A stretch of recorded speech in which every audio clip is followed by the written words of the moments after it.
Hey guys, sorry if there was a little bit of dead air. We don't have an intro set up for Secular Literary Circle yet, so I wanted to make sure that I waited out the delay a little bit. Hi, welcome to the Secular Literary Circle. This is a brand new project that Divine Disbelief has started with me on this channel, and they're going to be mirroring the streams. Once they figure out how to do it, they said that they might mirror the streams, or at the very least, like, download the videos and put them on their channel or something, so you guys can see them there too, if you guys are also fans. But yeah, basically, the Too Long Didn't Read for this, haha, is we're doing a book club where we're going to be going either chapter by chapter if they're long enough, or every 2 chapters or so, week by week on Tuesday nights, and going through various books that may be of interest to secular readers. So everything from history to biology to, just general science stuff to maybe even philosophy, if I can finagle Nathaniel into that someday. That won't happen. He's like, I'm going to sit those out. Nope, I will not. I have no interest in philosophy, not even a little bit. You can probably get Shay to do that, and Shay and I imagine Darth Dawkins. Maybe I can finagle Susan into it then. I don't know. Try. I'm pretty much always going to be like the layman in every single one of these. Like, I'm going to be the one that does not have quite the knowledge of this, so... Well, by science stuff, I mean, we've talked about everything from the Sixth Extinction by Elizabeth Colbert as being a possibility, to the, Ancestor's Tale by Richard Dawkins, which is significantly less inflammatory than any of his, God delusion stuff, to potentially In the Blink of an Eye, which is about the search for mitochondrial Eve. So, a wide variety of different science topics we may or may not cover. There's lots of different things that are on the table. We've got enough books on our list right now to last the end of the year and beyond. Yeah, easily. Oh, yeah. Yeah, but there's others that are out there as well that we may, because obviously we won't get to all of those, and we may never read some of them, but there are others out there. And we're really excited to be able to do this, though, because I think that... So I'll say this. This is really easy to do. Hey, atheists, you don't know a goddamn thing about Christianity. So now we go and learn you. That's true. So that is a fair assessment. I have spoken with a lot of you, and I don't think any of you have ever read, or many of you have never read any scholarship. And so that was my reason for coming to do this. So. Well, and mine was a lot of people, atheists, pagans, agnostics, folks kind of in the middle.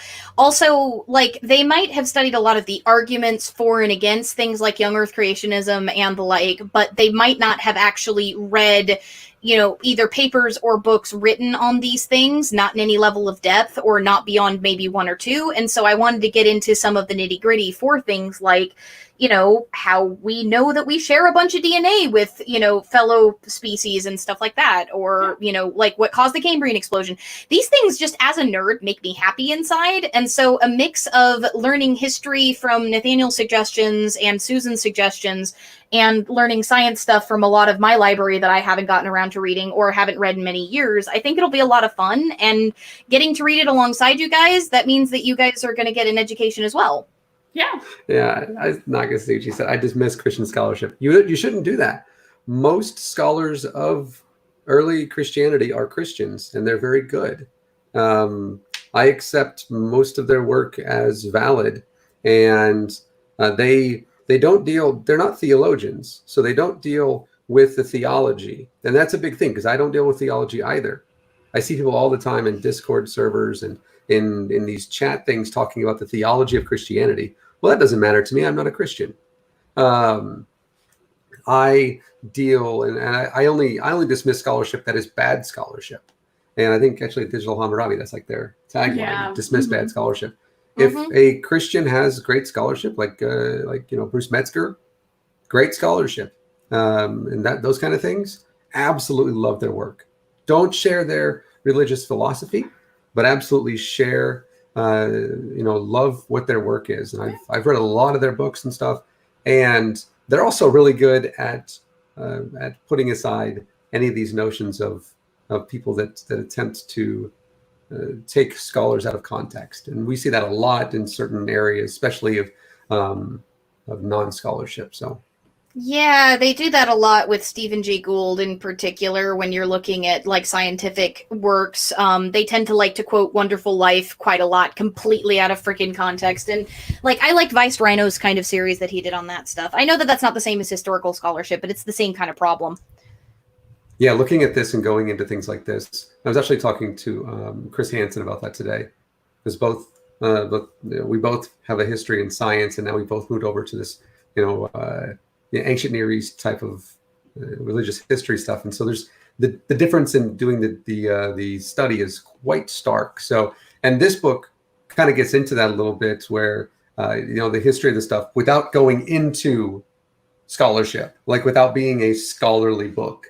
And that's, a lot of Dr. Ehrman's books are like that. If you don't know who he is, by the way, he is the James A. Gray Distinguished Professor of Religious Studies at the University of North Carolina, Chapel Hill. And he has, over the course of his very, very extensive career, I guess, and what he's done, he's written, I think, 20 some odd books that have been on New York Times bestseller lists. Wow. And yeah, they include things like Did Jesus exist? The answer is yes. Say Jesus existed and then not believe in Christianity. And that's going to be one of the books that will come up later on potentially as an option. So going back to kind of how the show is going to be structured. Oh yeah, sure, go ahead. So each episode is going to be, again, between 1 and 2 chapters of whatever book we happen to be reading. When we get to, say, the last 2 to 4 chapters of the book, we'll probably put up a poll for anybody who's in the chat at the time of, a couple of different books to choose from off of our list.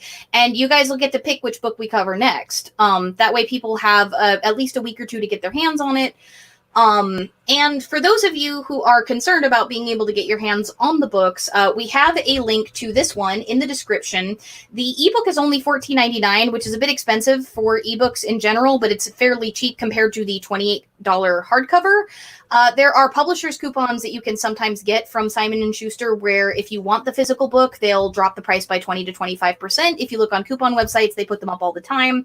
But while you're in lockdown, I've been using our library quite a bit, because a lot of libraries, if you go to their websites and you sign up for an account, you put in your library card number, they offer ebooks that you can check out from their website. There might be a wait on it, but if you don't have the money to spare for a book, a lot of the time these books are going to be in libraries.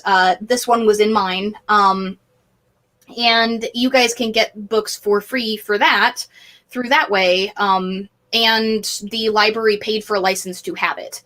So. Yep. Yeah. Oh, yeah. Support your local libraries. Yeah, libraries need it too. Yeah. Like the Postal Service needs your help right now. Exactly. And by the way, Nakasuchi, yes, we're talking about the same thing. I don't use the word magic. I use the word supernatural. But yes, we're talking about the exact same thing. And he didn't believe he was a god either. So there you go. I think that's true. But yeah, cool. Very, very excited to do this. Yeah. So you said you really, really wanted to tackle like the preface and go into the stuff, right? Yes.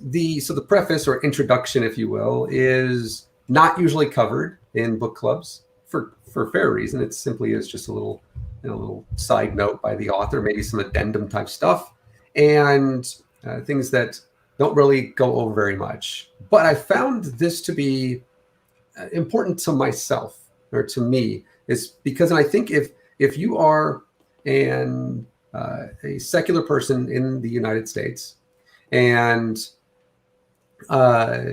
you were once religious, you have more in common with Dr. Ehrman than you think you do. I found that out to myself as well. And I also noticed, by the way, that I'm wearing the shirt that you were wearing in the on the thumbnail. In the thumbnail, yeah. Yes. So well, and it's interesting, even as a theist, I actually found his relating about that absolute terror of the afterlife. I found that I agreed quite a bit with it, like that kind of latent thing that follows you when you leave your faith. Yeah, I was going to say the quote, but you are absolutely right. You are 100% correct, because he was an Episcopalian. He became basically evangelical. I know you also were there. Same thing.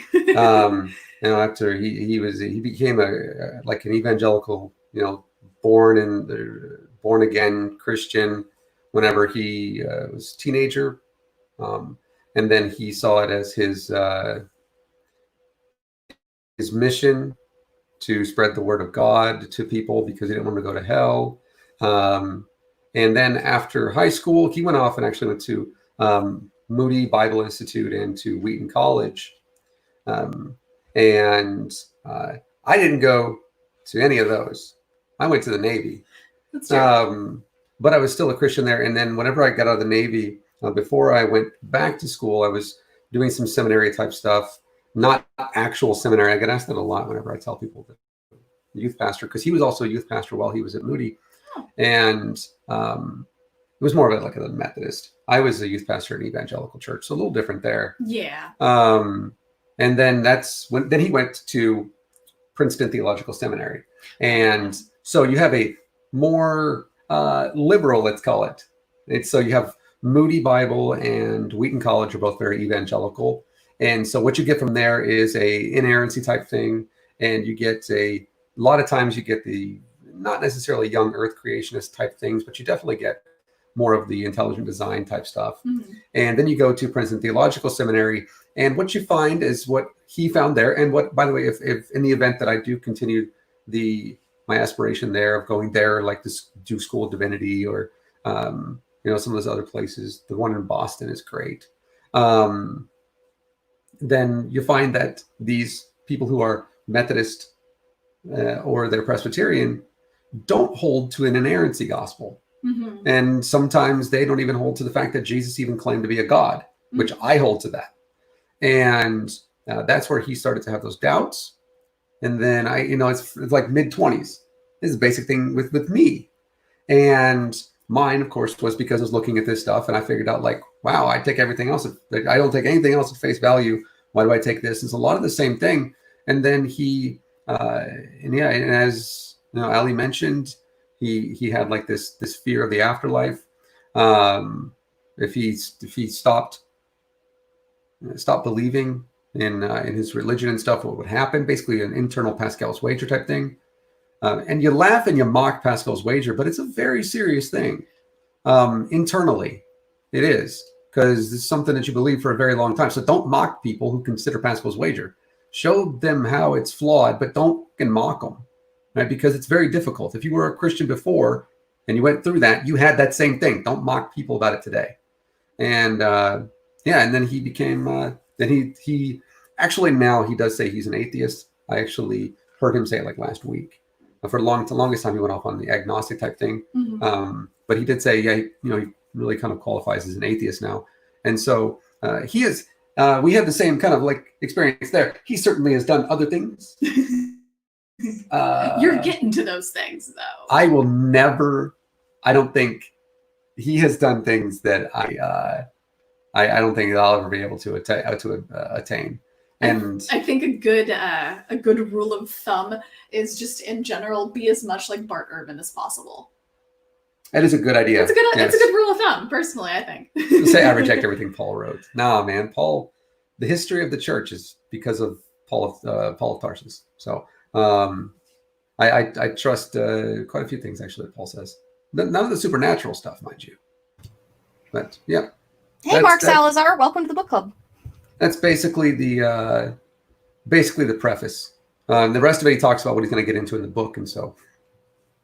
Yeah, I never really had the sort of deep-seated fear of heaven, of hell, and this idea of heaven and hell. And I don't know if it's just because I wasn't like super like reading the Bible and stuff mm-hmm. like that. I was never a good Christian in that respect. Well, I think that even if you read the Bible a ton, though, there's not a lot of mention of eternal punishment in the Bible in general, and that's part of what this book kind of gets into, is most of where you get that fear of hell comes from the pulpit rather than from the text itself. It mentions things a couple of times, but like the actual text there's a lot of commentary on what you should and shouldn't do as a person, but as far as punishment goes, there's only a few mentions of it. Yeah, that's true. That's true. Okay. So, do you have anything else to add on the that was introduction? No, because then he gets into what he's going to talk about in the book. So. Yeah, and so in chapter one is called Guided Tours of Heaven and Hell. Nathaniel mentioned to me earlier that, and I completely agreed, that there was an opening passage talk about this discovery in Egypt and of the Apocalypse with Peter and stuff like that. Yeah, 1886. This discovery, and it really is a very, very beautiful piece of prose that really shows how good of a writer Bart Ehrman is. Even when he's not doing just the technical stuff, he's just a really, really great writer. This book is like everybody else has said, it's a very, very readable book. Yeah, I like the prose. He starts off. He tells the way that these folks, I believe they're French, in 1886 when they were in Egypt, and they're actually digging in the cemetery, which is great. And he tells this story about this, and it engages you, right? It's like they found, first Enoch and the Gospel of Peter and the Apocalypse of Peter, which, by the way, those are 3 bits of Apocrypha that should have made it. The books of Enoch are phenomenal. They didn't like that though, because Enoch was a god. He never died. And so, and you get this the Gospel of, or the Apocalypse of Peter was overtaken by the Apocalypse of John. Guys, you cut out pretty badly there on my end. It looked like it happened on the playback on YouTube, so you might want to repeat your last 2 sentences. Wait, I don't know why that's happening. Yeah, I don't know. It's good. It's stupid Wi-Fi. What are you gonna do? So the Apocalypse of Peter, you're saying, basically. Yeah, it was. It was the first. It was really the first Revelation type book there, and it was the earliest. It was the progenitor, if you will, of Dante's Divine Comedy, and it was replaced by fucking Apocalypse of John, and as yes, is the Book of Revelation, and I love the Gospel of Peter, which doesn't get into in this book for good reason, because it has nothing to do with heaven and hell. It's just the passion narrative according to Peter, and by the way, it wasn't written by Peter. It was written centuries later. Just like he actually covers in this section that the Apocalypse of Peter was written by a later author who was claiming to be Peter. Yeah. Like in the 2nd century. Yes. Yeah. It's an interpolation. An interpolation is pseudepigraphical. It's a fancy word for motherfuckers forged it. So do you think that's really a way that they were trying to convince anybody who found it that this was Peter's idea of heaven and hell? Yeah. This is something that they would do in the past anyways, to forgery was really common, but it was really, they really didn't like it. And this is the way they would add some of the gravitas. Peter, the number 1 disciple, wrote this. This comes from, Cephas himself, or Cephas, don't at me. It hit right there himself. And so you look at this, that means that it basically came from God. And it's the same thing with 1st and 2nd Peter that are in the Bible right now, where they'll say that Peter actually stuff. He didn't. But it's basically that type of a concept. And so when you put those words on them, much like, 2nd Thessalonians and stuff, it's got Paul's name on it, but it wasn't written by Paul. Right. And so a lot of that's just like this, to where it adds that additional, it matters more because it comes from the first people. Do you guys want to actually read that little bit of introduction? Because it's only about a page, and it's actually so beautifully written. I think it would be a great example to, folks who are kind of on the fence about getting the book, about why this is such an excellent read. Even if we just read that opening paragraph. He's not laughing from Chris H. Can you highlight that last one? Don't highlight that. Don't do that. Please. Oh my God, Chris. So I'm so sorry, everybody. Enjoy that. That is unprofessional of me. I am so sorry. I shouldn't laugh. I shouldn't laugh. Gospel of Thomas is not something we talk about in this, but I can talk about it in a different. If you want to get at me on the DM on Twitter, I can. He's talked a lot about them on the Periscope streams. Yeah, but go ahead. Yeah, I think I don't know. Let me see how long it is. Even just the little first paragraph that you kind of praised there, the one where he describes in the winter season of 1886, that entire paragraph is just beautifully written, and I think it's a great hook for the book overall. Yeah. Maybe we'll read that. Yeah.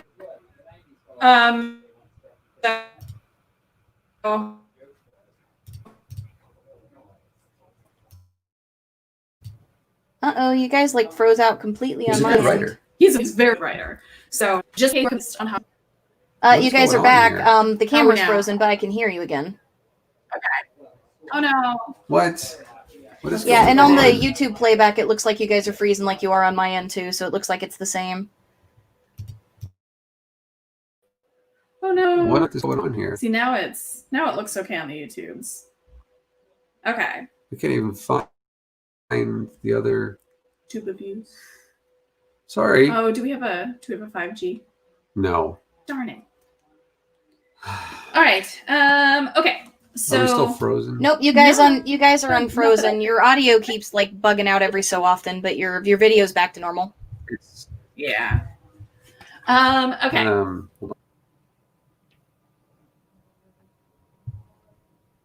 Hey guys, so sorry about the technical difficulties. This is the camera stuff that was kind of delaying the stream getting started earlier.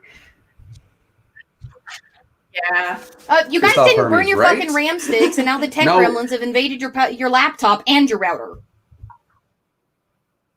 I blame Ocean. It's true. Ocean did a premiere video in stream today, and in that vein, realized that somebody else was doing a stream, and he sent those fuckers over here.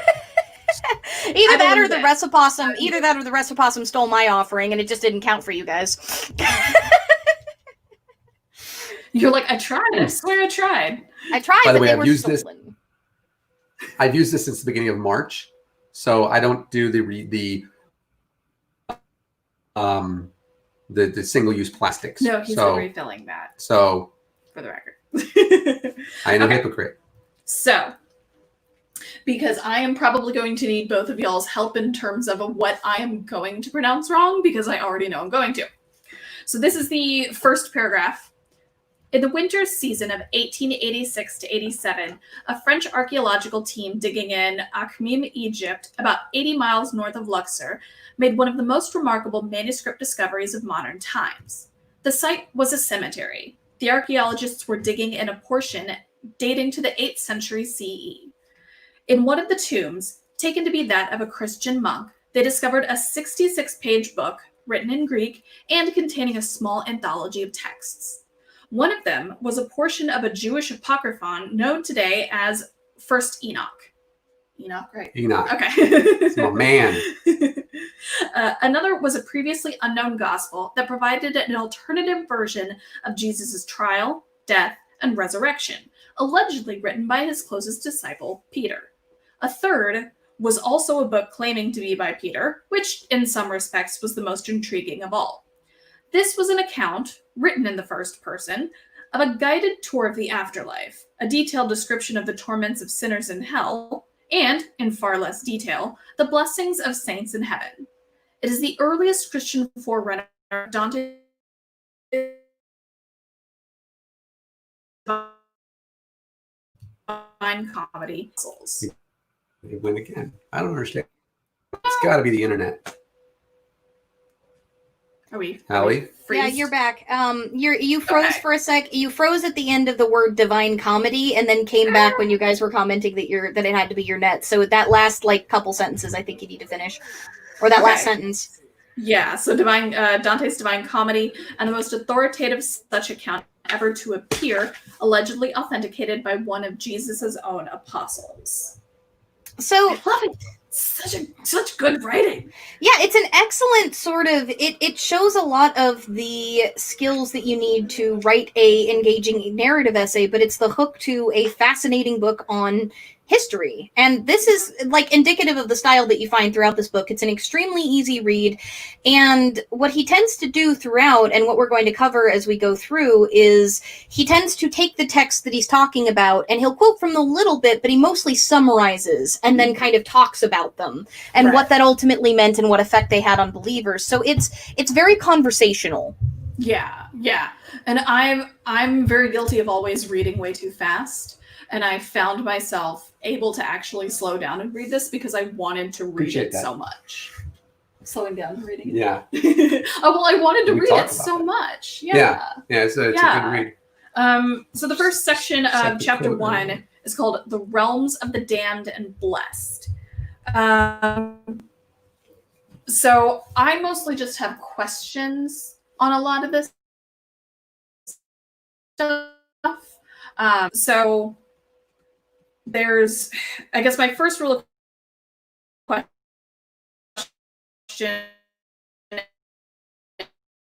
is you went totally robot, guys. Like you're still there.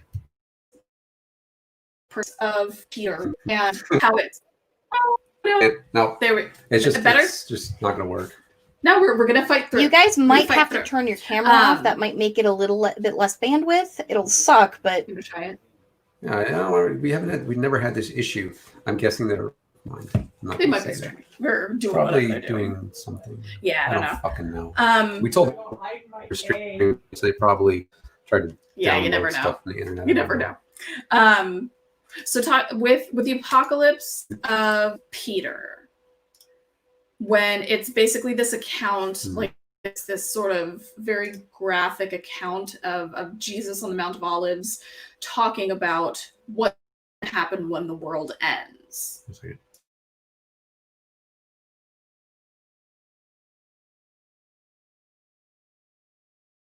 Tell me we stayed. Okay. Okay. I switched something. Hopefully it works. Hopefully we're better now. You guys are coming through a lot clearer again, but we'll see how long it lasts. But like the little bit of stuttering that was still in your video before has gone away completely. Good. Okay, cool. So since this was Apocalypse of Peter and he, Jesus Mount of Olives talking about the end of the world and stuff. Yeah. That's in Matthew and Mark, by the way. Yes. Have there been, do you know, or do either of y'all know if there have been like comparisons done between the Apocalypse of Peter and the Apocalypse of John? Yeah. Have there been like major deep dives into it? Yeah. Yeah. Is Bart Ehrman one of them? Not in that respect. Well, yes, but not in the respect that I think that people would want to read. But there's certainly similarities between the two. Yeah. And that was why for the first 4 centuries, it was a contentious thing. This was the one that was originally, the Apocalypse of Peter was originally thought by most of them, at least, to belong inside the Bible, inside the New Testament. And again, it was replaced later on. And part of that is because it wasn't it wasn't written by Peter. But then again, with that being said, half of the New Testament's not either it's anonymous or not written by the person that it says. That's true. So I don't know why they care about that much. But talking about like stars falling from the sky and the idea of like the heavens rolling up and stuff that you read in the book of Revelation, which is very, very specific because of their view of what the earth was like. That's not in there. But yeah, the Clement, I love that Clement did that, especially in first. We can read a lot of things like about this, like in First Clement and stuff, and that's very, that's very early on. But you can certainly see similarities between the two, but you can also see the difference between when they were written at that point as well, because you start knowing about things that happen later on and stuff. Oh, that's really cool. And Jesus coming back and stuff doesn't happen until the. I don't want to use the word like dissolving of the creation, but that's pretty close to and obviously in John's apocalypse that happens at a different time, and the idea of this is more of a description about what happens after you're judged, more than anything else, more than what John's apocalypse has with these ideas of apocalypse is coming and these are the tribulations and stuff like that. This one really gets more into this is what's just going to fucking happen, and then all the dead is going to rise. Mm-hmm. So it doesn't really necessarily talk much about whether or not people are going to be saved at the end, but rather that it's more meant to like scare you. I wanted to cut in and let you guys know your tech issues are completely gone. Whatever you did was magic. It shows a different Wi-Fi. High five. And then, you know, and then it really gets into, you have the judgment that occurs. So the judgment occurs in both books, but it occurs in an incredibly different way. Mm-hmm. And again, I like this one more because the 21 different, it goes over 21 sins.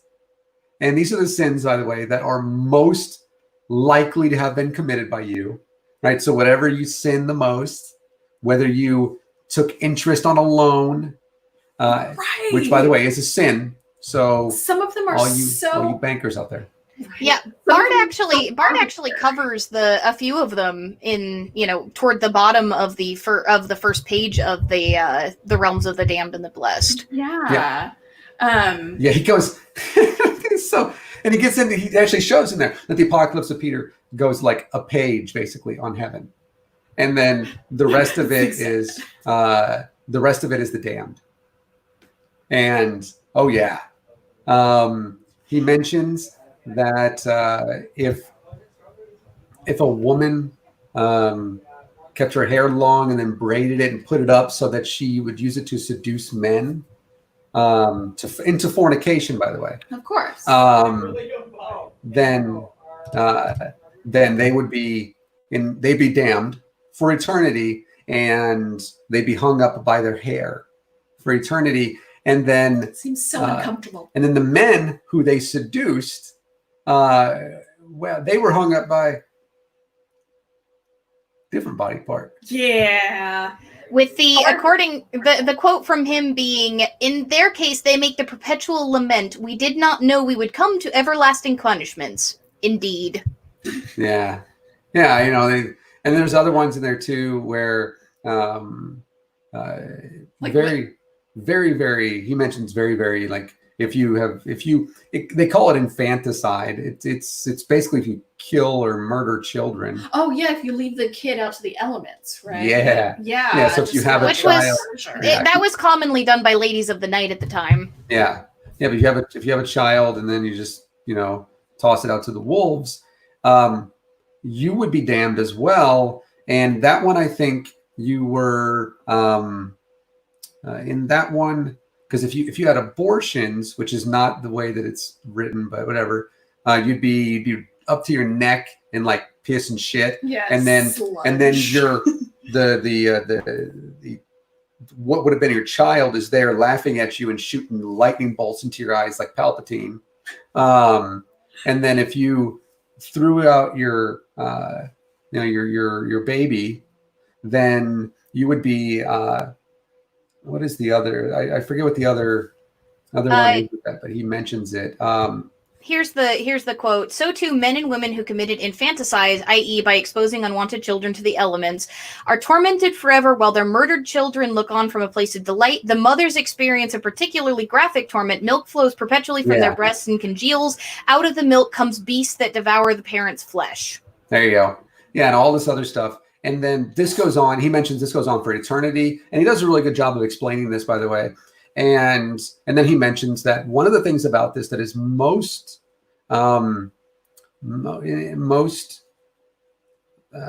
anti-Jesus is that if you're in heaven, you can see this happening, and the person that does this is full of joy. Right. It's basically like Schadenfreude, like heavenly Schadenfreude. Yeah. And except unless you're like the babies, then you're down there in force lightning. Yeah, it doesn't explain hell very well, but it certainly is considered this, like, it has levels of it basically. This has to do with this is the same thing as what you get with like when Paul went up to the third heaven and stuff. There's different levels of heaven. Same concept here, and this is of course where the Divine Comedy took his stuff from. And you go down these different levels of yeah, down into these different levels of what would be considered hell now. And like, if you blasphemed God, like straight up blasphemed and said there was not a God or something like that, they'd stab you in the eyeballs with you'd be in a place of darkness, and they'd stab you in the eyeballs with iron, with heated iron, over and over and over again. Which, by the way, would make it so that it's not darkness, but whatever. Well, it's red. He also goes out of his way to point out, though, that there's kind of an inherent hypocrisy in this. He says on my copy, it's pages 17 and 18. Seeing your enemies horribly tortured for eternity is apparently considered one of the greatest joys possible. This may not exactly be consistent with Jesus' instruction to love your enemies, but texts like this regularly suggest that whatever the earthly Jesus might have advised his followers, God himself has other plans. Once a person dies in sin, that is the end. There are no chances to repent. What awaits is some well-deserved torment for all of eternity. Yeah, that's the anti-Jesus type of mentality. Yeah. It's the opposite of the meek and mild, turn the other cheek, love your enemies type Jesus. Which really is. Which then you can tell that's, again, not just the fact that Peter wasn't an illiterate lay person, but also because as a follower of Jesus, he wouldn't have said these things. Yeah. I did like that. He's Dr. Ehrman, correct? He is Dr. Ehrman. Okay, just making sure that I didn't just say Ehrman. Dr. Ehrman. Yeah. Dr. Ehrman does specifically say, like, the whole, like, the seemingly primary purpose of the Apocalypse of Peter is not to, like, give us exact ideas of heaven and hell, because we still have that vagueness to where our minds can, like, fill in as we see fit. But it's really just to scare people out of sinning. It's sort of like what you do for little kids, like, to scare them so they don't do something. Which is there's a brilliant line in that paragraph when he says he's not so much scaring the hell out of people as scaring people out of hell. Exactly. Yeah, I really like that one too. Yeah, it's the Turner Burn stuff. Yeah. And I wrote a specific little note, and vagueness actually really does serve a purpose, because do you want to be all tortured and shit, or do you want to just fill in the blanks with whatever your idea of heaven would be? Yeah. Well, there's only so many ways you can explain heaven. Like, it's great, and there's a lot of joy, and you're always happy, and nothing ever goes wrong. Yeah. And after a while, you just, like, run out of, like, superlatives. Yeah. Hell, though. Oh, man, you can make all of this crazy shit up. Right? Be like, this is what this is. Yeah. And that's why it's a lot easier for people when they say, 7 minutes in heaven, right? No, all you guys out there. No, it's if that's what heaven is, maybe I want to go. But 7 minutes, come on, I don't last that long. The if you get like these people and they have these visions of near-death experiences and stuff, and they go to heaven, it's always the exact same really short fucking sentence, right? It's always like this: I saw grandma or whatever the fuck, Heaven's cool. Which great. It's beautiful. It's bright. It's well lit. That's the one thing we know about heaven for sure. It is very well lit. Exactly. But you get these ideas. Then you get the people though that like they spent 6 minutes in hell or whatever, and it's like these huge, like enormous, just like long ass like Stephen King type books full of shit. And it is. Because it's so much easier to describe torment, to describe agony and anguish that goes on because you can just invent shit. Yeah. Well, it's not just that, though. One could say that suffering is universal. If you get your eyes stabbed out, you're going to feel the same pain. I mean, unless you've got a disorder that frags your nerves or something, you're going to feel the same pain that I do. But what makes you happy and what makes me happy are totally different. So if you're looking to convert people, converting them by fear is probably going to be a lot more effective than trying to convert them by pleasure. Agreed. Yep. And I think that he makes the point as well. I don't think it's right now. Sorry. To where he actually says that it's that fear of death. Yeah. That's what it is. Yeah. Just so you know. Yep. Been over this a lot. But yep. Yeah. What else? So do you say this perpetua? Is that how you say that? Yeah, perpetua. Okay. So this is you taking this, right? Yeah, so one of the more interesting bits in this first chapter for me was the heavenly vision of Perpetua, because of just how different it was from Paradiso, which a lot of people have read Inferno, but most people kind of get bored halfway through Purgatorio and don't actually go to Paradiso, so a lot of people don't really know how crazy it is. It's nutty. It's not boring, but it's kind of weird. Like, Dante turns all of the different, like, planets into various spheres of heaven that represent different things. It's really crazy.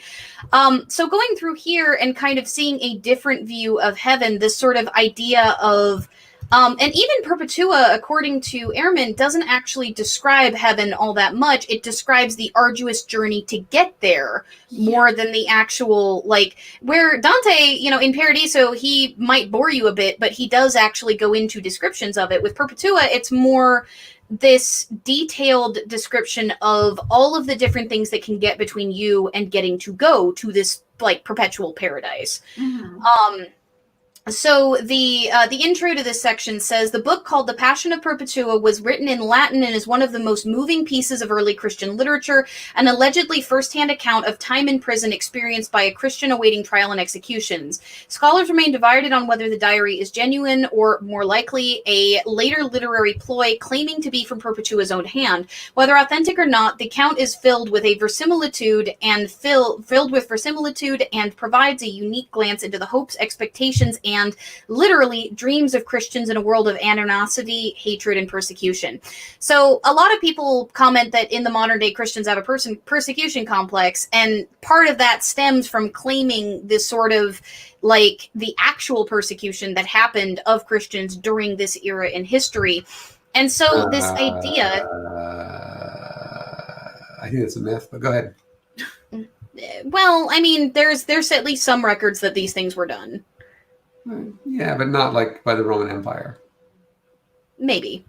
We can talk about that another time. I mean, yeah, you can be wrong all you want. That's fine. We can go into after show.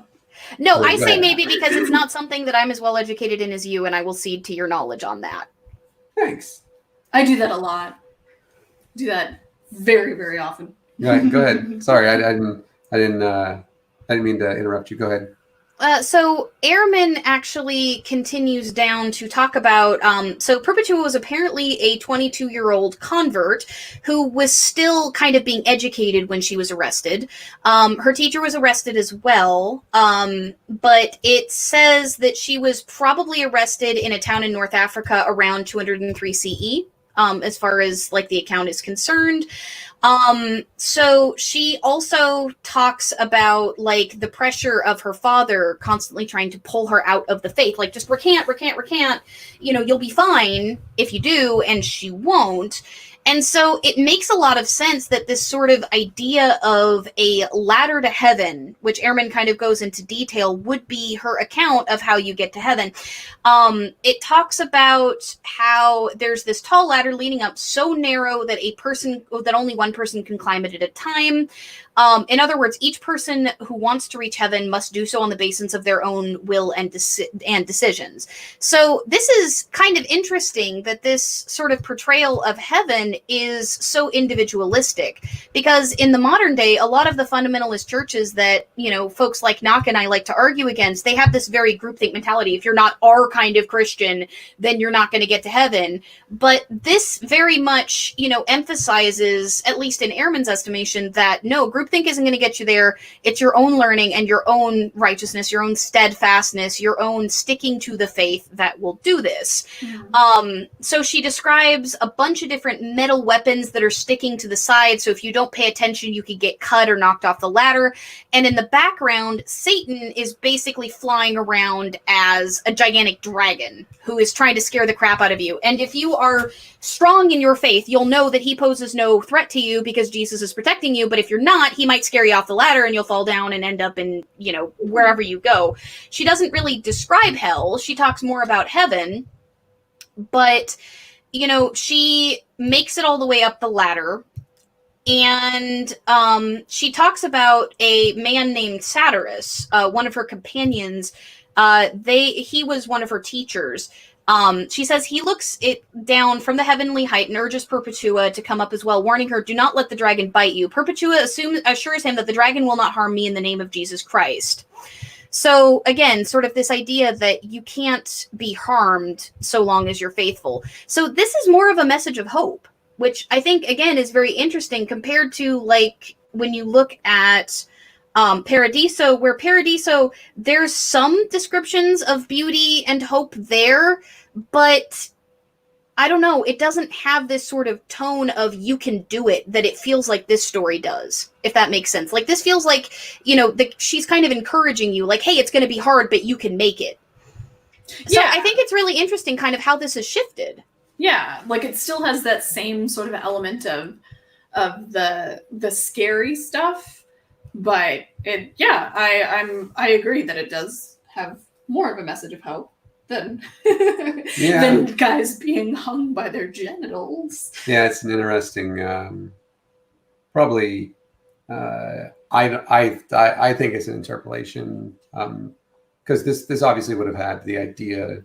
This would have read, this person that wrote this, or persons that wrote this would have read these other materials, and so but yeah, it's it gives I like the way that he kind of really explains it in general regarding the personal type of connection that one would have with the afterlife. Yeah. And so I really do like that. Yeah. And I like the story anyways.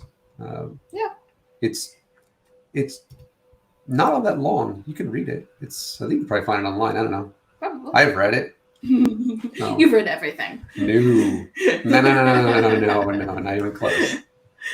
So the ending of the story is she gets up to the top and she runs into a shepherd in an immense garden. She describes him as a gray-haired man in shepherd's garb, milking sheep. And Ehrman goes into some of the details about why it would be described this way. And I'll just read the last sort of paragraph of the story. Around the shepherd are thousands of people clad in white, others of the saved who have already made the heavenly ascent. Christ greets Perpetua and tells her that he is glad she has come. He gives her milk in her cupped hands, and she drinks it while all around her say amen. This seems like a Eucharistic meal, but why milk? One might think that it's because that's what sheep naturally produce, but there's more to it than that. Milk is the nourishment given to a newborn. Perpetua is now to be reborn into eternal life. She wakes up and tells her brother the news. They will not be released from prison, but are to suffer and die, and so find their eternal reward. They will be martyred. Yeah, and that's part of the difference that we see, the switch over from the classical Greek idea of martyrdom into this Christian idea where they basically would try to throw themselves upon the if you're like recently into the guillotine, do it. I want to die type stuff. I want to die for Jesus type bullshit. Yeah. And it's completely different than this is an example of that. I really like that he put that in there too, because especially with, as I think you guys are definitely going to get into when he starts talking about Socrates, or his real name, Socrates. And so see if any of you out there are old enough to get that reference. So it's interesting, though, because you kind of started talking about the dark side, and that's the literal next section called the Afterlife of Martyrs, where he opens up by saying, the tale of Perpetua is beautiful and moving. At the same time, it has an unintended dark side. Here's a well-educated, cultured, and thoughtful young woman who is willing to throw away her life, despite the needs of her child and the love of her family, for the sake of her religious commitment. Yeah, that's a little note that I put sort of before, was sort of like, well, I mean, if you're not following this sort of narrow view of it, but then at the same time, she focuses so much on the heaven and the reward aspect of it that it's sort of like, exactly, it's hard to focus on much else, because it is very hopeful. Yeah, if you if you're martyred,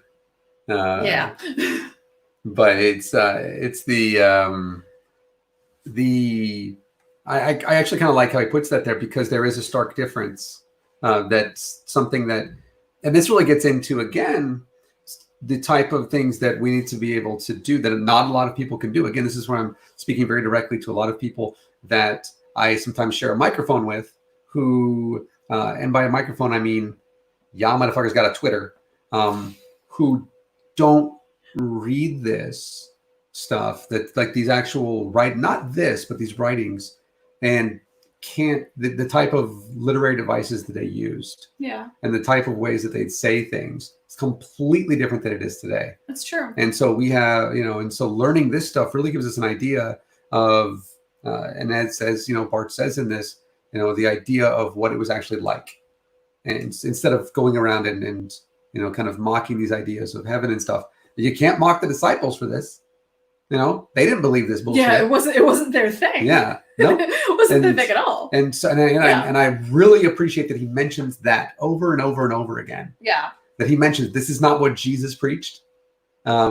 This martyrdom stuff, this is not a Jesus thing. No.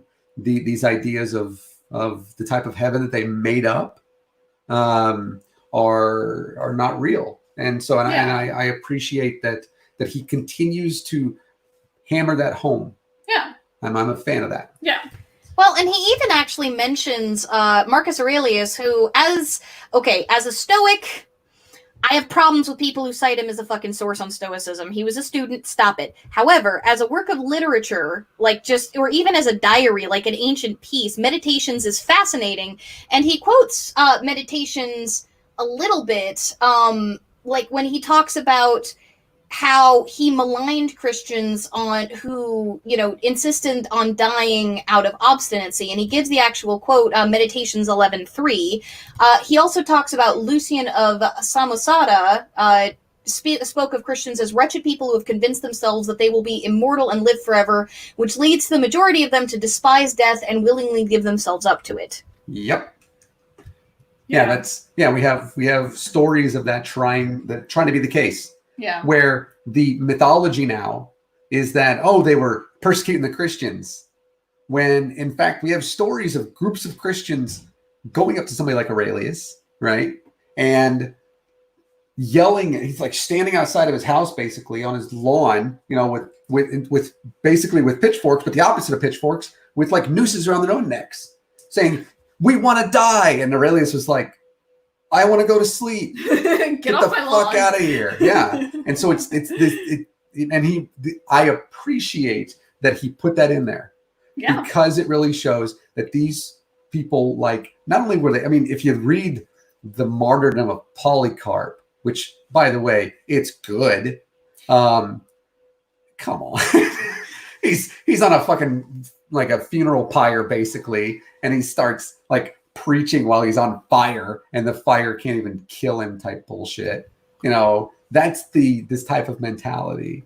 And I appreciate that he put that in there. Yeah. Because this persecution narrative that comes from like modern day Christians is not real. Yeah, that's true. And especially evangelicals. Yeah. But the writing, the stuff he put in there with like, I was hoping he put some Marcion stuff in there, but whatever.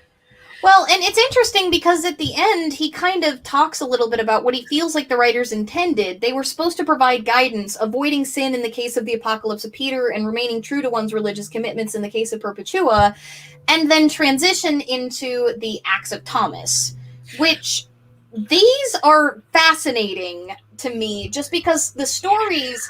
I was remarking to Nathaniel when we were talking about what to do to, how to structure these streams and stuff during the meeting we had a couple of days ago, that the Acts of Thomas, I want to get my hands on a copy of this just because some of the stories just recounted here by Ehrman are so much more interesting than some of the other things that ended up actually making it into the Bible. Right. Yeah. Right. These are fascinating ideas. And hey, Jen. Hey. Yeah. Chris, I agree. So I love I was talking to her earlier, a little bit earlier, and I said, the Acts of Thomas is good. But it's not the Gospel of Thomas good. And it's not even that. Gospel. The Infancy Gospel of Thomas is the best.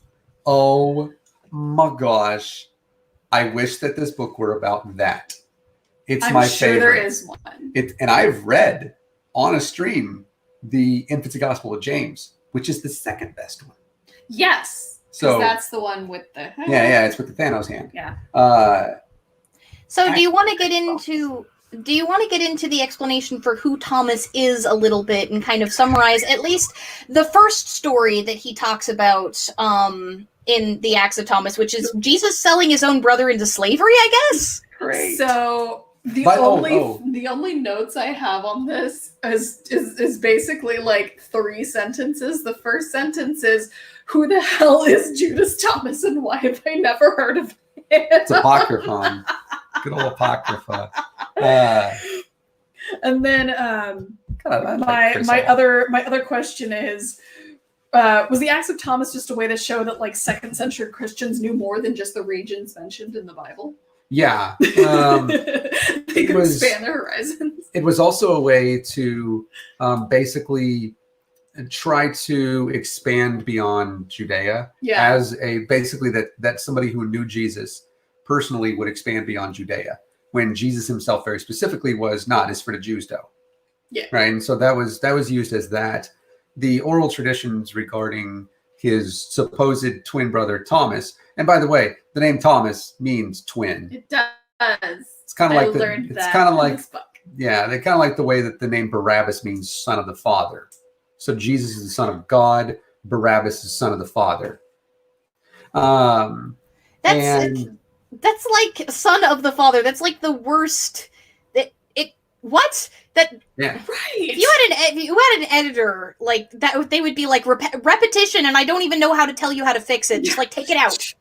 Yeah, it's and by the way, Chris and I could probably do an entire like day's worth of literary explanation regarding the Empty Gospel of Thomas, and I'd be okay with that because it's so good. And we could do that as a bonus episode one of these days. Like if we, if we like say after we're done with Heaven and Hell, if you guys want to cover the Gospel of Thomas for a day while people are getting the next book, we could do that. Empty Gospel, not actual gospel. These are 2 different books. But the so have you ever heard about the story? So there is a resurrection narrative, right? That Jesus did die and he didn't actually resurrect, but rather that he had a twin brother, and his twin brother is the one that survived and basically took on the mantle as Jesus. It's like in that one movie with Christian Bale and Hugh Jackman. What was the Magician? No, that was the Edward Norton one. Somebody in the comments gonna get it before I think of it. Somebody's gonna think of it. But basically, he switches places with him. Basically. Yeah. Yeah. I know what the name of the movie is too, and I can't remember. Oh well. And there's actually that, and that's also not something new either, because The Prestige. Yeah, The Prestige. Thank you. It could be Alabama and be son of the uncle. And and by the way, name Barabbas actually means something. We get into the different passion narratives, but the name Barabbas actually means something, and there is an actual meaning to that. But you also get this idea where, and I don't remember if he mentions it in the book. And oh yeah, it's so good. So getting into, I guess, kind of the stories that Ehrman covers here a little bit. Yeah. I couldn't imagine being a twin brother and having your brother be your lord in that. Like, can you imagine the position that this character is put in here? Like, as an author, I'm sitting here going, what? Yeah. Like, Jesus doesn't trick him. Jesus just lies. I'm just saying. No, it works out. I mean, just lies. In Thomas Gospels, that's kind of, Jesus is a trickster god. He's like a Loki. Yeah, I was gonna say. Half the time, motherfucker's Loki. Mischievous. And by the way, one of the sins mentioned in the Apocalypse of Peter is that of a slave not obeying their master. And yes, a slave. Yeah. By the way, yeah, a slave. And that sin is punished by having their tongue gnawed on. Ew. Like, not in the good way, right? For all of eternity. And so this would actually kind of apply to Thomas. So does this apply forever for like every BDSM contract that exists, or should I just not go there? I mean, see, again, it's not the good way. Yeah, that's true. Yeah, it's the not good way. Yeah, but I mean, to be honest though, with the way that Yedhavavha seems to have problems with everything, I wonder if he'd be able to tell the difference. I mean, he's supposedly omniscient or something. I don't know. Supposedly. Supposedly. I mean, unless he's walking through the Garden of Eden and like doesn't know that where they are, like that. Right. Not then. Yeah. Nowhere. So the in the way that it's like, why you work on the Sabbath? I'm not. Look at these live birds. That's an Infancy Gospel of Thomas thing. So Jesus or God or I forget, one of them comes and they tell Thomas, and he writes about this. They say, go to India. And Thomas is like, no. Well, because they were like dividing up where they were supposed to go to spread the gospel. Right? Yes, which they did not do and would not have done. Nope, they absolutely not. Doesn't make sense. No, yeah, because that was a Paul thing, and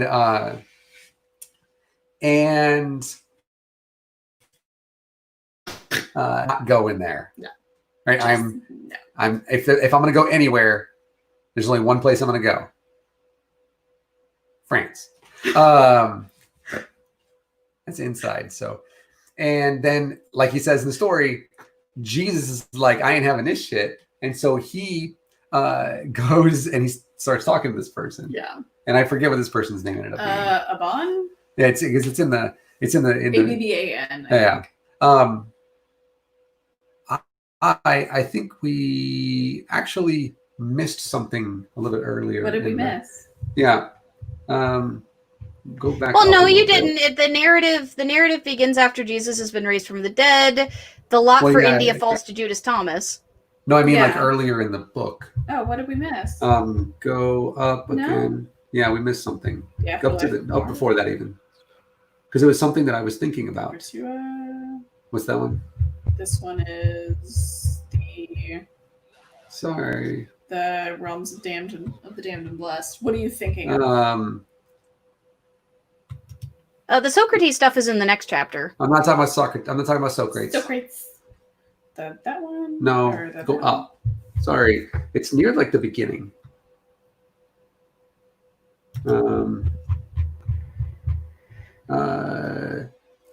Sorry, I am. Is there a specific word you're looking for? Yeah.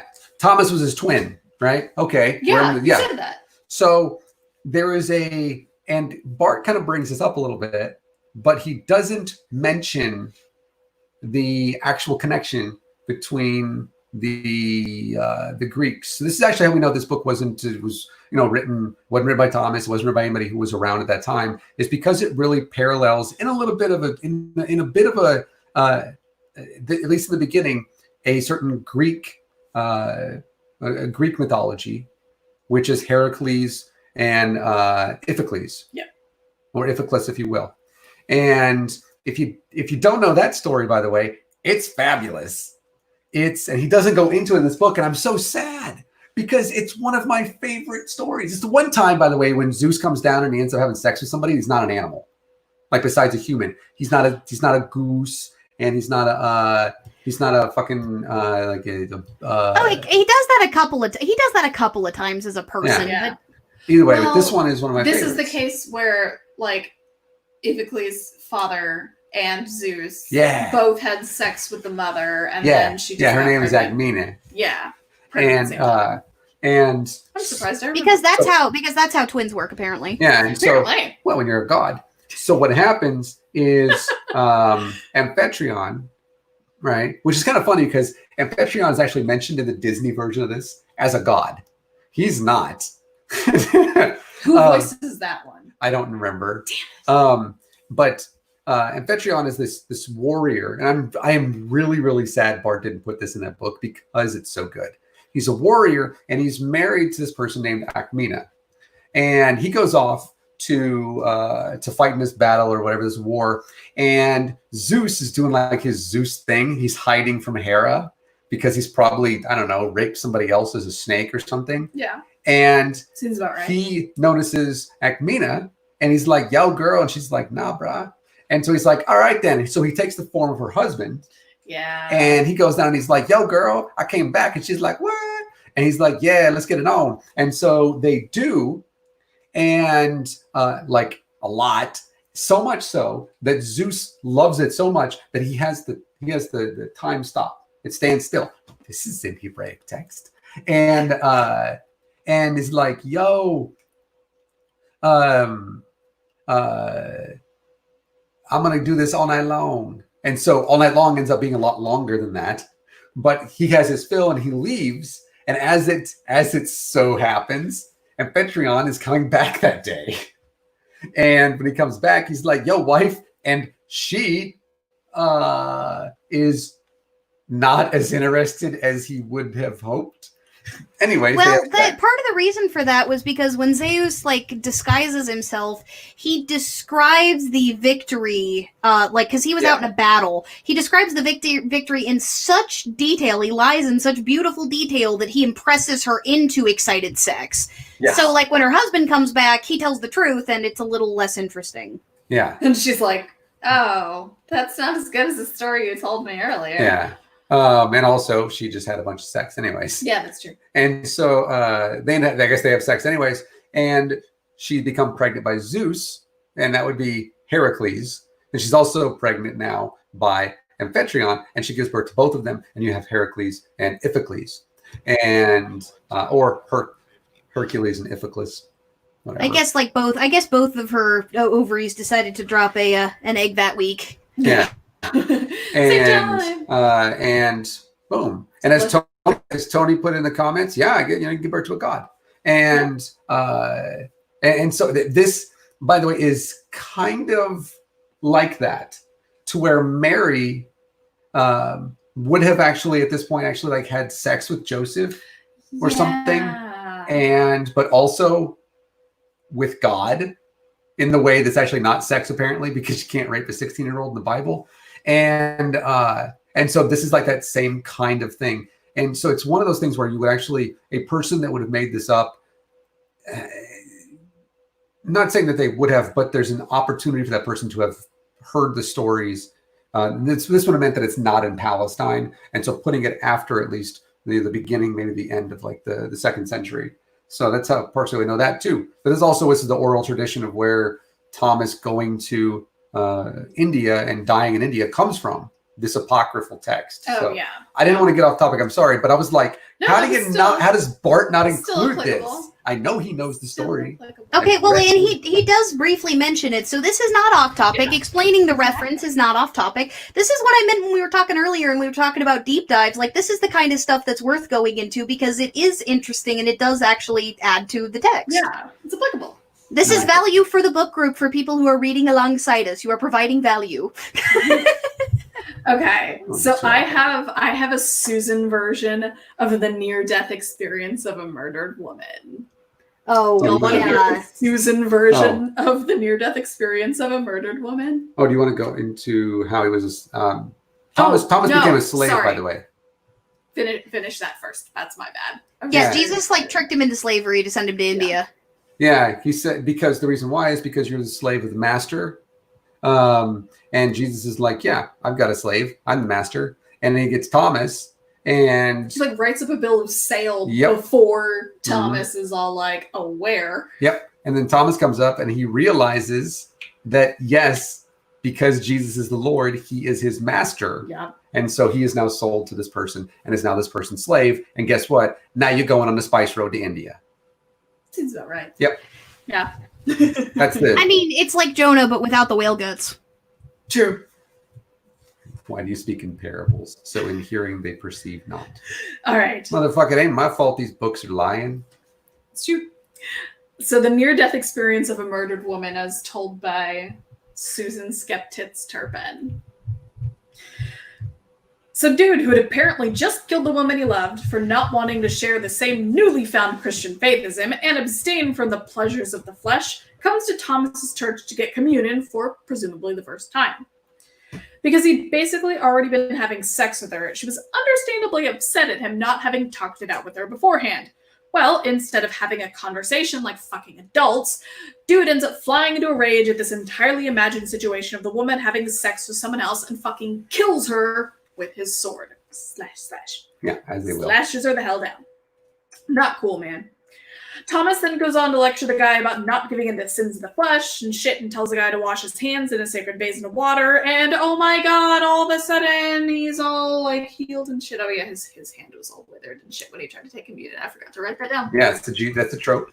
That is like a withered Thomas hand. Trope. And withered hands in general are Thomas tropes. Yes. Well, and this is a good opportunity to say, for just as an aside, that during this era of Christianity, there was a pseudo embargo on sex even between married couples. Yes. So that's where the foundation of this story comes from. Because like now it's no sex before marriage. Then it was no sex even with marriage because the end is nigh within our lifetimes. Yeah. Yes. I think I've gone that with you before, right? This is Paul and Jesus are both apocalypticists. And so when Paul writes in his few epistles that he wrote, the 7 of them, and he's saying, if you can, don't have sex at all. But if you can't help yourselves, have sex, because it's better for you to not defile your bodies and all that stuff, and get married basically and do that. Yeah. And this is because he thought that it was going to happen in his lifetime. Yeah. And the same thing here with, this is what the person would have said with Thomas, is, and this has to do with actually something that it's actually in the Acts of Thomas as well, to where they go over there, and it's Thomas on his journey over there. And as it turns out, whenever he gets there, they find this couple that are supposed to, they're getting married. And so Thomas walks up and he's like, well, I got to tell them. And he tries to basically tell them that, according to Jesus, and this is the rights of the Lord and the Master, you don't get to have sex no matter what, because it's sinful. And he doesn't do a very good job because duh. And so he basically he goes away all, saddened and everything. And they go into their bedchamber, and who do they see but Thomas? How the fuck did Thomas get in here? As it turns out, it's Jesus. And so Jesus, he of the sermons on the Mount and on the plain, if you're Luke, is much more persuasive in his rendition of "Don't you fucking have sex," that they actually don't have sex at all, even though they're married, because they saw it as sinful, because your bodies are consecrated to the Lord, and it's going to happen in your lifetime. You know how that story would have been so much better? How? If Jesus had joined them for a threesome, and then it really would have been sermons on the Mount. Okay, that would only happen if Solomon was the one writing that. Yeah, he of the many wives. But yes, so coming back to the Susan rendition of this story, now that we have appropriate cultural context, and that horrendous image has now been implanted into everybody's minds. Yes, thank you. So his hands getting all better is not the end of the story. They go to find the woman's body and pray over it and shit, and then she gives a soliloquy about what she saw while she was dead. A lot of the same stuff that was kind of vague in the Apocalypse of Peter, but mostly having to do with sex, since that's the topic at hand. Yep. Jesus, presumably, came up to her and her guide through hell and said, nah, send her back. And she came back to life, which is super convenient. And rather than using this as an opportunity to welcome the woman back, because of course she's a woman who enjoys sex, and that was the whole reason she was murdered, because of an imagined scenario from the original dude, Thomas goes all fire and brimstone, tries to scare people into following his rules. I'm sorry, God's rules. Sorry, I get those two confused sometimes. Babe. The end. That's that's pretty. I mean, that's pretty much it. Yeah. I think my what's my other really long one? My Gilgamesh one is my favorite, though. Yeah. Which nobody else wants to call Gilgamesh. Which we might not actually be able to get to today. We might actually have to cover chapters 2 and 3 next week, because the preface and the intro stuff took a little bit. Yeah. I'm cool with that. So yeah, there's more like graphic descriptions of the afterlife in this story, which is interesting. Like the ancient creativity for all of the different horrendous ways that you could get just eternally mauled astounds me. Yeah, they came up with some really, really amazing like punishments, and that's like they're just some awful shit, man. Well, being written by the Greeks made it a lot easier, right? Written by Greek-speaking Christians make this a lot easier because coming out of paganism, and some of them still being pagan, right? At least in some form or fashion. Yeah. Having these ideas, because Jewish traditions had no version of hell. Right. It didn't exist at all. Yeah. And so that's quite another reason that was quite obvious that these were not Jews writing this, but rather these Greeks that wouldn't have been in Palestine. This is more and more the things that we just figure very easily. It doesn't take much scholarship to see that. But they have amazing stuff. I mean, or the Egyptians as well. You think of Osiris, who for whatever reason is named as a quote unquote dying and rising god. No, he's never raised back to life. He doesn't ever come back to life. He becomes the ruler of the underworld. Right. This is not a concept in Jewish history, Jewish tradition, Jewish theology. No, it's somewhere you go to sleep. And in fact, they get pissed off when you bring them back. Because in the Old Testament, this dude is brought back and he's like, why did you wake me up? It's like Buffy. Yeah. When she gets all mad that they ripped her out of heaven. Yeah. And it's like, why did you wake me up? And he doesn't stay alive either. He's never actually alive. He's like a force ghost. And he's not actually alive. He's still dead. Yeah. Right. And so there was no Jewish tradition of this, but in Greek and then later Roman, of course, and in Egyptian cultures, you have a lot of this stuff with these descriptions of hells, different kinds of hell. Yeah. Never actually called that. This is a new concept, but with the underworld type of stuff and these rulers of the underworld, that's not a new thing. Well, the closest you get to a hell in the earlier Greek is Tartaros, and Tartaros was just where the Titans were imprisoned. It's a place of sort of darkness. Like a lot of the early Greek conceptualization of the afterlife was more basically people are just kind of in this place. Some versions of it are like the Homeric version, which is covered in chapter 3. Some of them were more like there's kind of just this place where people go, and it's basically the same as Earth, but with a few less problems, effectively. Yeah. And you don't remember who you were. Yeah. Which, good or bad. Well, we have one more story to get through. Yeah, you have the this one I think is the royal brother, right? Royal brother. Yeah. Yep, the near-death experience of the royal brother. Another thing that happens after Thomas got tricked into India. Yep. Yeah. I have a Susan version of this as well, but if someone else wants to take it, please take it because there's so much Susan right now. I do like how Bart makes sure that it's mentioned that because in that part of the Acts of Thomas, it does mention that he is a carpenter. Yeah, just like Jesus and of course just like Joseph. So yeah, I like that Bart put that there because it's important to the story, and it also shows that connection that the writers are trying to make to provide. This is part of where they try to provide some sort of authenticity to it, like, oh, how would we know that he's a carpenter type stuff. And so, and I like that he put it in there, and he doesn't actually explain it, but that is the reason that they included those things in this story. So yeah. Makes sense. Oh yeah. Yep. Well, I mean, Jesus doesn't do anything carpentry in most of the Bible, so. No, but he was known as a carpenter. So woodworker, as it were. Yeah. So does that mean Nick Offerman is Jesus? It could be. Could be.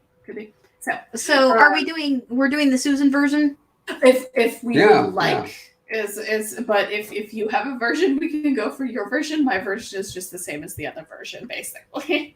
in that it's kind of horribly told. No, it's not horribly told. I like it. Okay, so the near-death experience for royal brother. So, you know how Thomas was a slave now because Jesus divinely sold him into slavery. Thomas's new master was named Gandaphorus. Gondopharos? Gondopharos.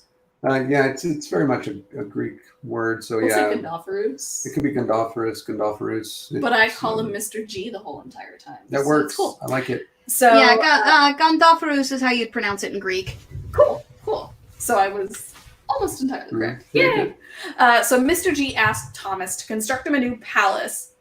He apparently trusts Thomas more than he should have, because Thomas takes the money that Mr. G gives him and donates it to the poor. I mean, hey, it's a worthy cause, so that's cool. Thomas lies to Mr. G about the status of the palace and says that he needs more money for the roof, and Mr. G obliges. Now, when Mr. G comes to see his new residence, he flips out since, there's nothing there to actually see. Thomas takes the opportunity to lie again and says, oh, your palace is totally in heaven right now.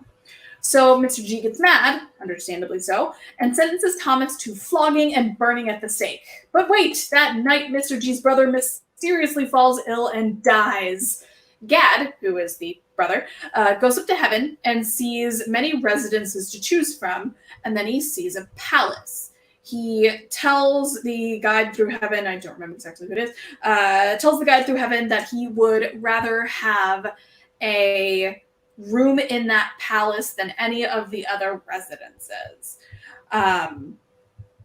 And the angels tell him, I guess they were angels, the angels tell him that the palace is actually his brother's. So Gad gets all butthurt and asks to be sent back to the earth so he can ask Mr. G if he'll allow Gad to live there in the eternal dwelling. Mr. G refuses, telling Gad that he can get his own damn palace, and then releases Thomas and converts to Christianity, because why not? Yeah. Yep, and then of course, that was a good job. Thank you. Yeah, which completely flies in the face of the Perpetua story, because Thomas got the palace for the guy. It wasn't anything that he did. And yet, with Perpetua, it's only you can get to heaven. Yeah, of your own accord and stuff. So it's why does... I guess it's because they tricked God and he was doing those things in the name. This is back to I'm not sure how intelligent God is as far as the BDSM question, because this story is part of the reason I asked that. That's a good point. That's a very, very good point.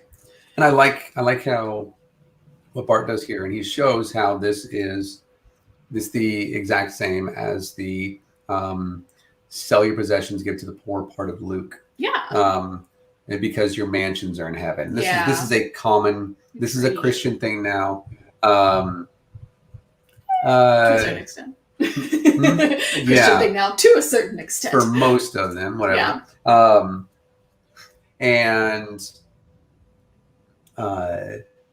And so he puts it in there, and it's fairly, if you read it, it's fairly obvious, right? Because Thomas has a larger mansion, so it's obviously metaphor, and because there were no such thing as mansions back then, you had temples and palaces and stuff.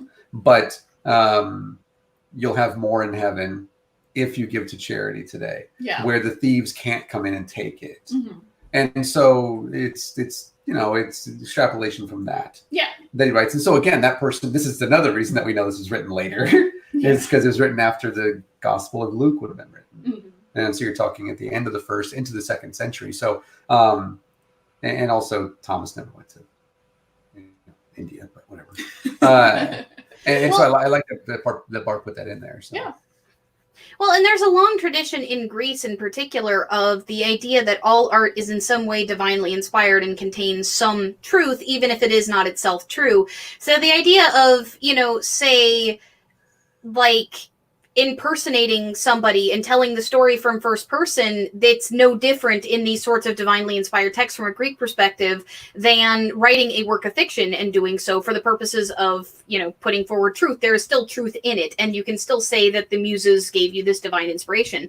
So there might be some level of pagan influence from the idea that a lot of these early Christian authors did that. It certainly is possible. I know that that the Gospel of Luke didn't have any pagan inspiration, but I think that it's not, especially because of who wrote this, it's not out of the realm of possibility that person knew Greek mythology and then had access to the Gospel of Luke as well. So or some version of the Gospel of Luke. We have 26 different manuscripts from the 2nd century. None of them actually match. So, yeah. Well, I'm not specifically talking about Greek mythology here, though. I'm talking about Greek culture and the kind of pervading worldview about what fiction and what writing is and isn't, and how those things came to be. If you were raised in that culture, you'd have that idea.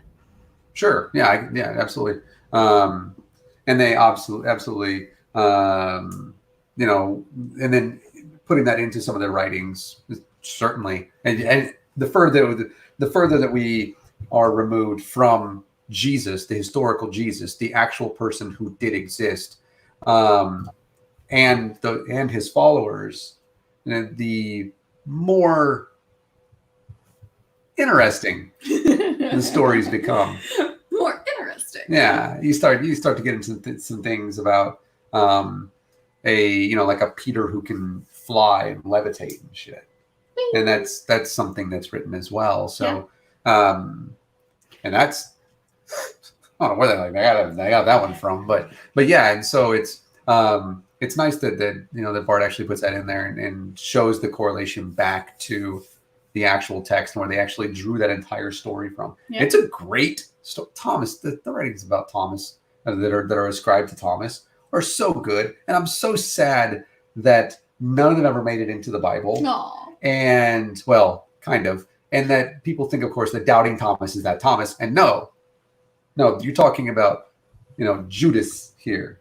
This is you know, Judas Thomas, and this is Jesus's brother, twin brother Thomas. And I'm like, man, come on. He may never have existed, right? But come on. It's nice to hope. You put 1st and 2nd Peter in there. And come on, there's no necessity for those outside of the fact that whenever Christians say, "What do I got to tell you why I believe?" I point to 1 Peter, 4:13, and let them know. But still, yeah. All right, so we're coming up on the hour-and-a-half mark. We're doing a slightly longer show this time because we had all the intro stuff. Apparently, it wasn't quite enough for us to get through the 2nd chapter. Yeah, I also talk way too much a lot of the time, so that's partially my fault. Not true. I think you talk the least out of all of us. Stop it. My stories were good, though? Question mark. Yeah, they were quite good. Yes, they helped us get through. They helped us get through some of these stories a bit faster. I think I spent a little too long on Perpetua, but I really enjoyed reading that story. I was like, look, it's something that isn't fire and brimstone for once. Like, this is actually kind of nice. Yeah. So I wanted to be like, let's be here for a half a minute before we get back to people like being hung by their genitals and other, and getting their tongue zapped off and fucking eyeball lightning. Exactly. But coming back, we're going to try to have this show limited to maybe an hour in the future. We'll probably go over a couple of times. We're going to have to see whether we can cover more than one chapter at a time, because today was kind of an exception. We had a lot of crap to go over at the beginning. But for those of you coming in late, this is us wrapping up really quickly. But this is the book club for Heaven and Hell by Bart Ehrman, A History of the Afterlife. We have a link in the description to pick it up from the publisher. The ebook is only $15. The hardcover is a lot more expensive at $28, but you can get it from libraries and stuff that carry ebooks, and you can get it from Amazon, I think, for a little bit cheaper than the publisher, but it's better to buy it from the publisher if you can afford it, because then the author gets the biggest cut that they can get. Whereas instead of Amazon taking 15 to 20%, and then the publisher cutting their cut, and then the author gets $1.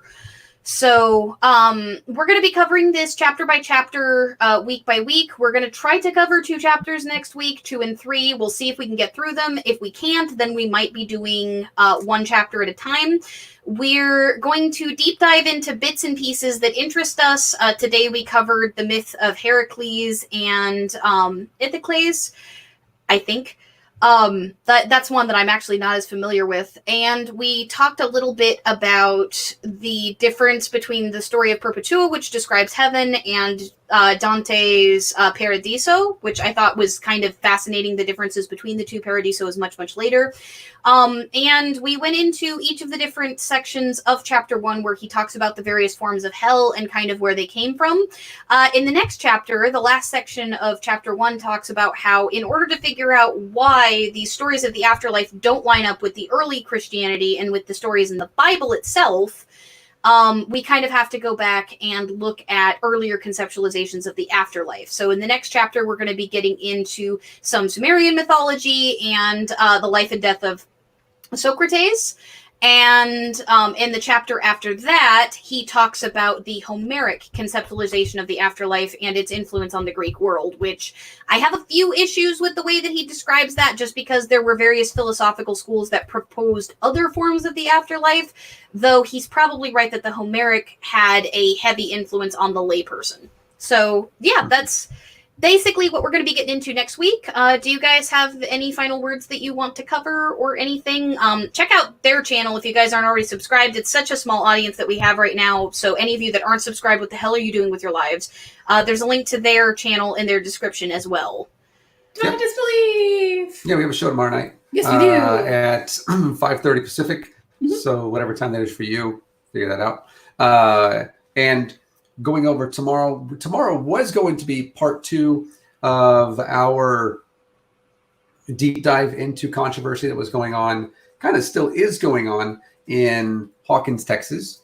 But instead, we decided to take a 1-week hiatus from that one, or push that one back a week. And tomorrow we're going over something that I find incredibly important and incredibly interesting as well. Not that I don't find everything that we do incredibly important and interesting. And so you'll want to check into that. I promise. It's going to be good. Yeah, it's going to be a lot of fun. She's going to go over the news and stuff too. Yep. And it's going to be a great time. It won't take more than an hour of your time.